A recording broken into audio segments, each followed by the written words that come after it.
نحمده ونصلي على رسوله الكريم اما بعد فاعوذ بالله من الشیطان الرجیم بسم اللہ الرحمن الرحیم۔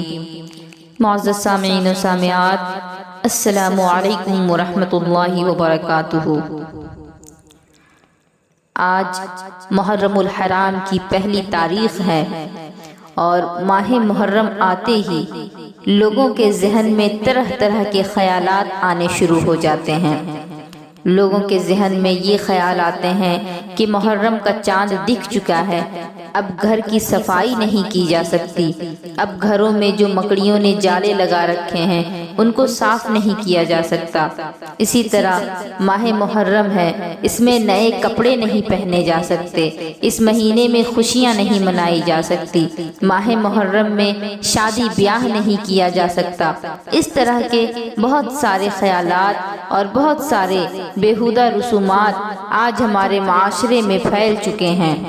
جن کو روکنے اور ختم کرنے کے لیے علماء کوششوں میں لگے ہیں، اور ہماری بھی یہ کوشش ہے کہ اس طرح کی بیہودہ رسمیں اور لوگوں کی من گڑت باتیں عوام سے اور معاشرے سے ختم ہو جائیں۔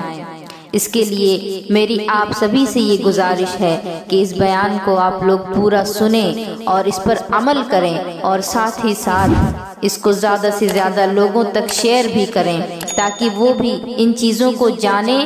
اور اس طرح کے جو بیہودہ رسومات میں وہ لوگ گھرے پڑے ہیں ان سے وہ رجوع کریں اور توبہ کریں، اور اس مہینے میں زیادہ سے زیادہ اپنے اوقات کو عبادت الہی میں گزاریں اور جتنا ہو سکے اللہ کا ذکر کریں اور زیادہ سے زیادہ روزے رکھا کریں۔ دور جاہلیت میں، یعنی جس وقت ہمارے آقا علیہ الصلوۃ والسلام اس دنیا میں تشریف نہیں لائے تھے،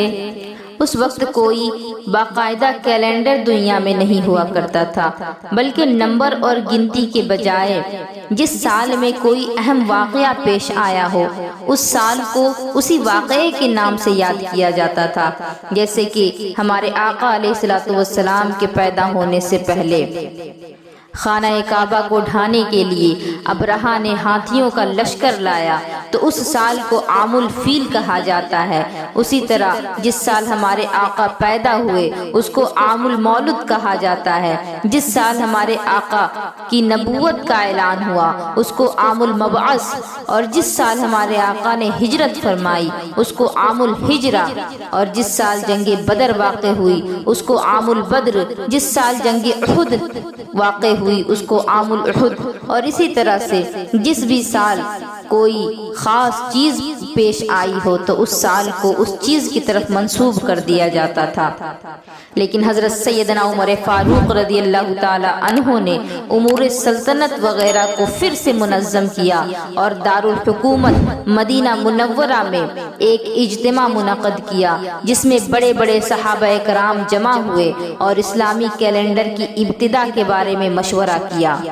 بعض حضرات کی رائے تھی کہ ولادت نبوی سے اسلامی تاریخ کی ابتدا کی جائے، بعض کی رائے تھی کہ نبی کریم علیہ الصلوۃ والسلام کے نبوت کا اعلان جس سال ہوا اس سے شروع کیا جائے، یعنی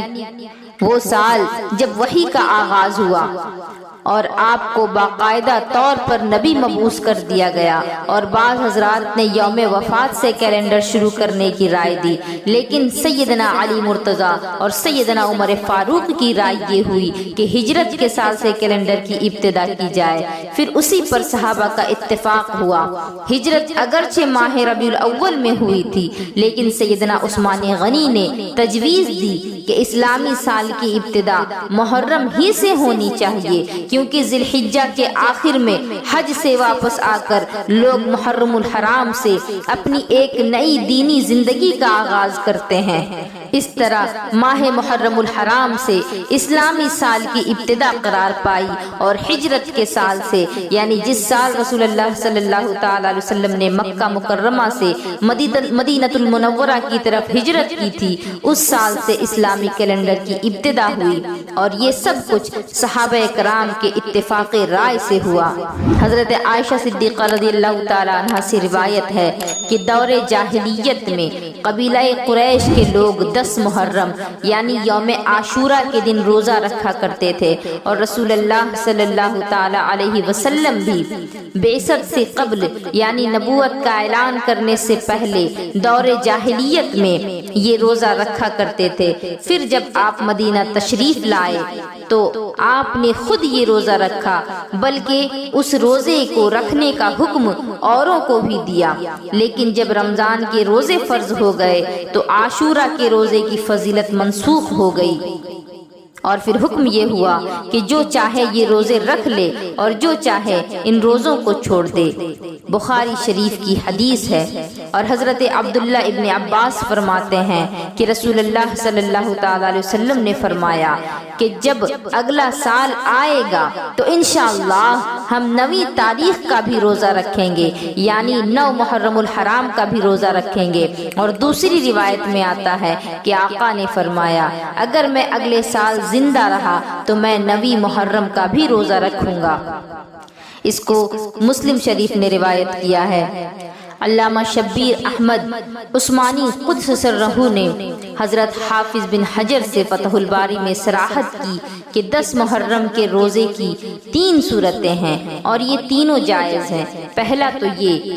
کہ جو ادنا درجے کا ہے کہ صرف 10 محرم کا روزہ رکھا جائے، دوسرا یہ جو کہ اس سے اعلیٰ ہے کہ 10 کے ساتھ 9 کا بھی روزہ رکھا جائے، اور اس سے بھی جو اعلیٰ ہے وہ یہ ہے کہ 9 کا بھی رکھیں، 10 کا بھی، اور ساتھ میں 11 کا بھی روزہ رکھیں، تاکہ ہر ماہ کے جو 3 روزے جس کو حدیث پاک سے رکھنا ثابت ہے اس کا بھی ثواب حاصل ہو جائے۔ اور حدیث پاک میں آتا ہے کہ یوم عاشورہ کا روزہ